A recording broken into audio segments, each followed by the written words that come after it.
Boa noite, amigos. Bom, eu queria agradecer. Eu não sei fazer essa parte regimental, que na figura do nosso prefeito, cumprimento a todos. Não sei seguir essa ordem regimental, mas na figura do prefeito, da Amanda, de todo mundo, está todo mundo devidamente cumprimentado. Para quem não me conhece, meu nome é Renan Santos, sou um dos fundadores do Movimento Brasil Livre e gosto de arrumar umas confusões aqui com a galera. E, enfim, tenho que manter certo formalismo aqui na forma de me colocar, mas, enfim, acho que vou trazer aqui uma mensagem muito sobre o que nós devemos fazer, sabe? A gente viu boas iniciativas aqui, oriundas do Executivo, boas iniciativas oriundas do Legislativo. E tudo isso, ou quase tudo, em termos de boas iniciativas no combate ao crime, param, e sempre param, numa legislação, parte dela plasmada na nossa Constituição, que facilita a vida do crime. Temos aqui muitos agentes de segurança aqui, policiais municipais, e quantas vezes eles não saíram às ruas, se colocaram numa posição de risco para a própria vida enfrentando o crime, e ao deter um vagabundo, um criminoso, descobrem que ele sai da delegacia horas depois, ou dias depois, sendo que muitos deles contam com assessoria jurídica do 1º Comando da Capital, em São Paulo, no Rio de Janeiro do Comando Vermelho, contam com ONGs e até setores da própria imprensa que apoiam, estão de olho para ver se houve algum tipo de violação. E eu não estou aqui com um discurso estilo, só vamos matar esses vagabundos. Não, não, a gente vive num Estado democrático de direito. Mas o nosso Estado democrático é de direito ou ele é parcialmente de direito, fazendo com que a sua vida, ou a vida de todos nós, seja impedida de ser executada na sua plenitude, porque nós somos, na prática, os presos nessa situação. Os nossos agentes de segurança prendem os bandidos são soltos e o cidadão fica devidamente preso. E como preso? Se você for olhar, se você mora numa casa, sua casa tem muro ou tem grade? Todos aqui.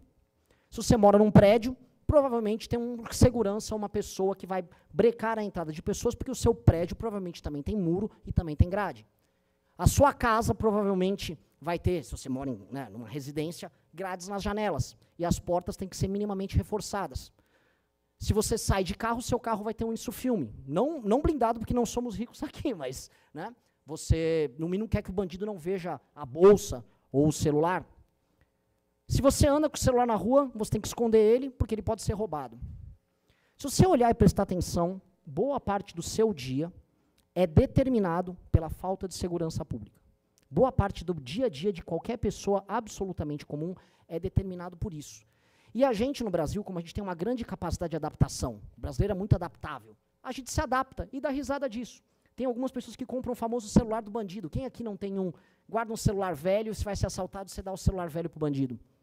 Isso se tornou recorrente e a gente naturaliza, porque na ânsia de tentar, talvez, viver uma vida normal, a gente cria simulações de mundo real e vai se adaptando.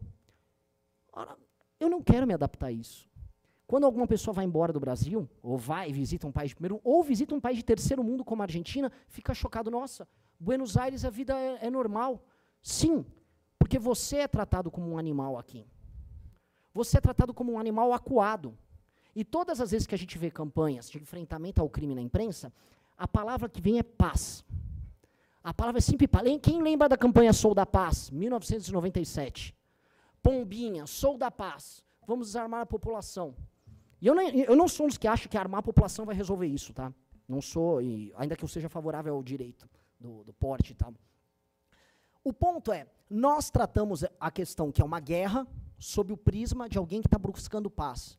E as pessoas que querem guerra conosco, as pessoas que fazem com que todos nós vivamos cercados por trás de grades, aceitamos uma situação de paz. Não, eu quero pacificação. Pois bem, eu acho que a chave dessa discussão de hoje é, cansamos de buscar a paz. É uma mentira que a gente está aqui para buscar a paz. Nós queremos a guerra.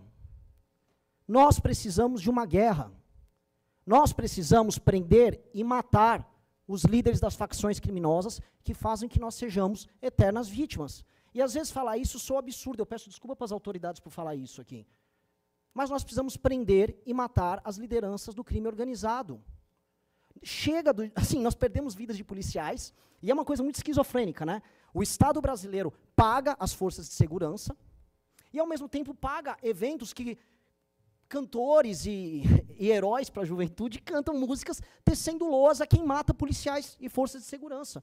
Eventos públicos. Isso acontece em todo o Brasil, e por isso os vereadores aqui presentes, que protocolaram o PL Antiuruan, sabem e estão presentes, alguns rodaram o Brasil inteiro para estar presente aqui. Porque isso acontece o tempo todo. E aí, nós vemos aquelas discussões completamente vazias. Surge, sei lá, uma Tabata Amaral. Precisamos de inteligência. Ora, temos inteligência, o Smart Sampa é inteligência. Mas esses mesmos intelectuais, não, mas veja só, um racismo estrutural no Smart Sampa. Eu vi essa discussão, alguém aqui já deve ter visto também. Não, precisamos agora falar da recuperação deles. Não, antes de recuperar, eu quero punir. E é tão libertador a gente falar o que precisa ser feito. Nós precisamos punir, nós precisamos derrotar, e nós precisamos retirar os espaços de poder que esses grupos têm. E prestem atenção. É guerra, certo? Se é guerra, nós temos um inimigo. E chega de fingir que o crime organizado não é nosso inimigo. Se é guerra, nós temos um exército, nós temos figuras presentes aqui, capazes de enfrentar uma guerra. Mas do que adianta a gente ter uma legislação em que a gente prende e eles são soltos? Mais do que soltos, a gente prende, eles formam uma ONG, vão para Brasília com essa ONG, se reúnem com ministros, se reúnem com deputados, fazem um lobby, produzem um filme, colocam um filme na Netflix, colocam os cantores para cantar para vocês e fazem o que vocês aceitem diariamente, que a sua situação é viver por trás de uma grade segurando um celular com medo de ser roubado, como aquele ciclista que tomou um tiro no meio da barriga por causa de 2 bandidos, eles próprios vinculados ao primeiro comando da capital. A gente não vai naturalizar isso, a gente tem que falar, é guerra. E é guerra, e da presidência da República, aos governos estaduais, aos governos municipais, a gente tem que parar de fingir que não é uma guerra. Porque os nossos adversários, os nossos inimigos, acham que é uma guerra. Eles se preparam para a guerra. Eles têm armas, eles cantam, eles tecem loas às armas, ao arsenal que eles carregam. Eles nos enfrentam nas ruas como se guerra fosse. E nós vamos ficar aqui fazendo pombinho e fingindo que é Sou da Paz? Chega do Sou da Paz, eu não quero paz, eu quero uma guerra. Eu acho que todo mundo aqui, dos vereadores presentes, até as autoridades presentes, que eventualmente, né, por questões, a gente sabe a perseguição que as autoridades sofrem ao defender o que precisa ser defendido. Todo mundo sabe que é isso. E aí a gente vai ver a DPF das favelas que estava lá rolando no STF, o STF se posicionando de uma maneira, no mínimo, curiosa, sobre o enfrentamento ao Comando Vermelho que atua lá no Rio de Janeiro. E a gente fica pasmo, olhando, tomando medidas paliativas. Nós temos que ter um direcionamento e um caminho. E eu acho que esse caminho da frente, a Amanda está trazendo aqui inúmeras propostas, mas nós como cidadãos, nós como parte da sociedade civil, temos que ter um caminho. Aquele que não tem caminho não sabe para onde vai. Nós precisamos alterar as leis que estão na Constituição que impedem a gente de ter prisões muito duras. O bandido tem que ter muito medo. O cara tem que ter mais medo. O cara tem que ser dissuadido antes de cometer o crime.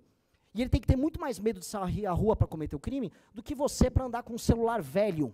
Um celular, uma porcaria de um celular, que você paga uma fortuna com impostos caríssimos, para ficar com medo de andar ali na rua, achando que você está ostentando, tendo a porcaria de um aparelho feito na China, que ninguém liga, porque o mundo inteiro tem esse aparelho, e você acha que ele é um objeto de desejo, simplesmente que tem um cara, um criminoso, querendo tomar ele de você.